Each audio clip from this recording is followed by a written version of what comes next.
All right, here's the game plan. We'll start with the White House claim itself, then look at the swift pushback from scientists. We'll get to know the key figures involved, understand the bigger picture of rising autism rates, and then see what happened right after the announcement. Let's jump in. Okay, so first things first, let's dig into the heart of the matter. What was actually said at the White House that set off this entire firestorm? And boom, there it is. This is the one sentence that really kicked things off. According to reports, the president made a direct link between Tylenol, something most of us think of as completely harmless, and the rise in autism. You can imagine, that got people talking immediately. But wait, there was more. It wasn't just about Tylenol. The announcement also wove in other really contentious topics, like a potential link to vaccines, and it even went so far as to suggest a specific drug as a potential treatment. So when you make a claim that huge, you've got to expect a reaction, right?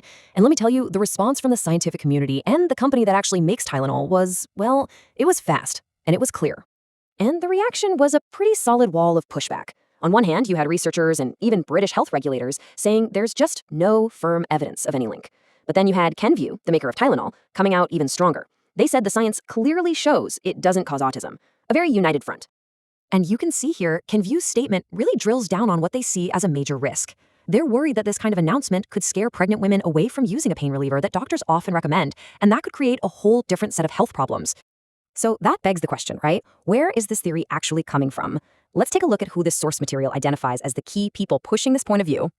Well, the reporting really highlights a few key players who seem to be at the center of this. You have Robert F. Kennedy Jr., the U.S. Health Secretary, who has a long history of raising questions about these topics. The sources also mention David Geyer, who was hired by Kennedy, and of course, the Children's Health Defense Organization, which is really zeroed in on this Tylenol autism connection. All right, let's take a step back for a second. To really get why this is such a hot-button issue, why it resonates so deeply with so many families, you have to understand the bigger picture.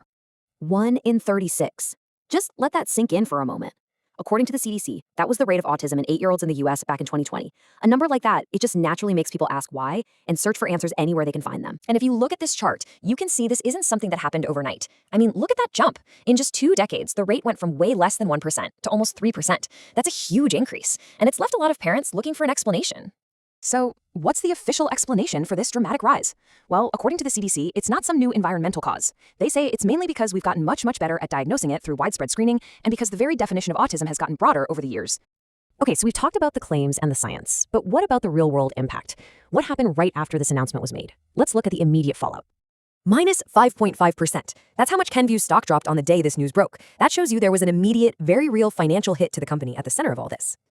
And just so we're all clear on who we're talking about, Kenvue is the company that now makes Tylenol. You might remember them as part of Johnson & Johnson, but they were spun off into their own company just last year. You know, this whole situation really forces us to ask a much bigger question, one that goes way beyond just Tylenol. When a major political announcement goes head-to-head with a scientific consensus, what does that actually mean for our health? Who do you trust? It really puts the stakes for public health into sharp focus.